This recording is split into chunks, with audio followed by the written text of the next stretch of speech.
সব নারীকে মা বলা যায় না। যে নারীর যে রমণীর 5টি অঙ্গ ঢাকা থাকে তাকে মা বলা যায়।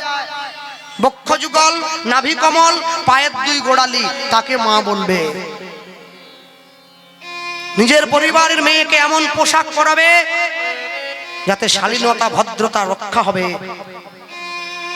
আপনাদের আমতলার থেকে সামনে একটা মন্দির আছে, ভাষা 14 নম্বর পৈলান, স্বামীনারায়ণ মন্দির। মাঝে মাঝে ওইদিকে কীর্তনে গেলে মন্দিরটা পেরিয়ে যেতে হয়, রাস্তার উপর প্রচুর ভিড় হয়। তো গাড়ির থেকে তার মেয়ে নেমেছে, বাবা আমাকে সঙ্গে নিয়ে। নামার পরে মেয়ে শুধু নিজের জামাটাকে নিচের দিকে টানছে।